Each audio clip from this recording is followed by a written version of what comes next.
എനിക്ക് കൂട്ടുകാരനുണ്ടായിരുന്നു, ഹിന്ദിക്കാരനായിരുന്നു. അപ്പോൾ ജോലി ചെയ്യുന്ന സ്ഥലത്തായിരുന്നു പുള്ളിക്കാരനുണ്ടായിരുന്നത്. അപ്പോൾ ഒരുപാട് കഷ്ടപ്പെടും. 2 മക്കളാണ് പുള്ളിക്കുള്ളത്. പഠിച്ചുകൊണ്ടിരിക്കുകയായിരുന്നു. വൈഫുണ്ട്. ഇവിടെ തന്നെ താമസിക്കുന്നത്. അപ്പോൾ പുള്ളിക്കാരനെ ഇടയ്ക്കെല്ലാം ഈ പൈസയ്ക്ക് സ്ഥലങ്ങളിങ്ങനെ വരെ പൈസ ചോദിക്കും. ഞാൻ കൊടുക്കും. കൃത്യമായിട്ട് കൊണ്ട് ഏൽപ്പിക്കുകയും ചെയ്യും കേട്ടോ പൈസ കിട്ടുമ്പോൾ. അപ്പോൾ എൻ്റെയൊക്കെ പറയും, ആ ഹിന്ദിക്കാരനാണ്ട് ആരും വിശ്വസിക്കാറില്ല, പക്ഷേ താങ്കൾ തരണമെന്ന് പറയും. ഞാനങ്ങനെ ചിന്തിക്കാറില്ല, സഹായം ചോദിക്കുമ്പോൾ ആരും സഹായിക്കുമെന്ന് ഞാൻ പറയും. അപ്പോൾ പുള്ളിക്കാരന് ഇങ്ങനെ കുറേ അത്യാവശ്യങ്ങൾ വന്നപ്പോഴൊക്കെ പൈസ കൊടുത്തിട്ടുണ്ട് ഞാൻ. പിന്നെ മകളെ പുറത്തേക്ക് വേണമായിരുന്നു ജോലി കിട്ടാറായപ്പോൾ.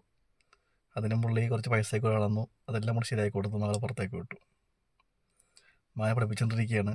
മകൻ ഡിഗ്രി കഴിഞ്ഞു. ഇനി അടുത്ത PG നോക്കിക്കൊണ്ടിരിക്കുകയായിരുന്നു. അതും പുള്ളിക്കാരൻ ഒരു വിധത്തിൽ ഒപ്പിച്ചു.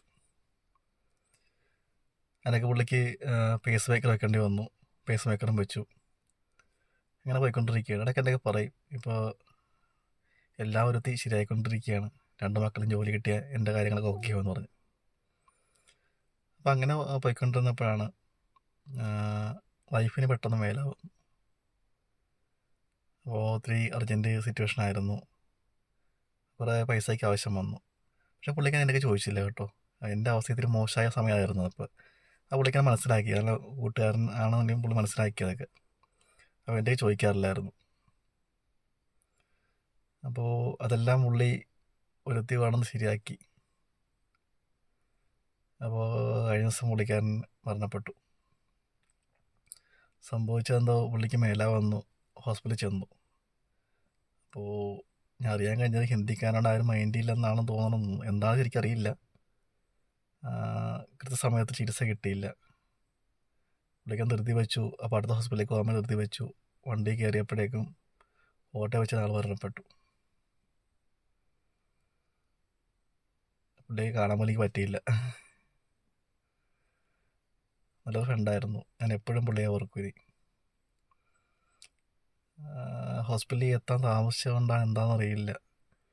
എന്തെങ്കിലും അത്യാവശ്യം ഉണ്ടെങ്കിൽ എന്തെങ്കിലും ചോദിക്കാമായിരുന്നു പുള്ളിക്ക്, പക്ഷെ ചോദിച്ചില്ല. പൈസ ഇല്ലാത്തതുകൊണ്ടായിരിക്കാം പുള്ളി വൈകിയെന്ന് തോന്നുന്നു ഹോസ്പിറ്റലിൽ പോകാനേ.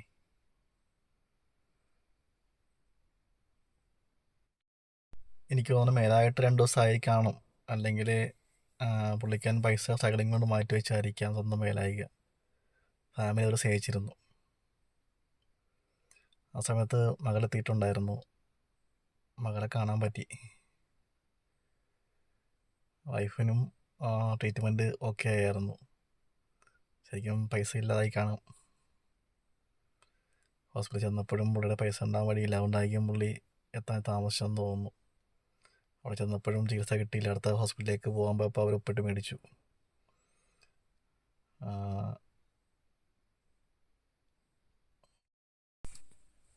ശരിക്കും സ്വന്തം കുടുംബത്തിനോട് ഒരുപാട് കഷ്ടപ്പെടുമായിരുന്നു. മകനെ പഠിപ്പിച്ചു, നല്ല പഠിപ്പിച്ചു, മകളെ പഠിപ്പിച്ചു.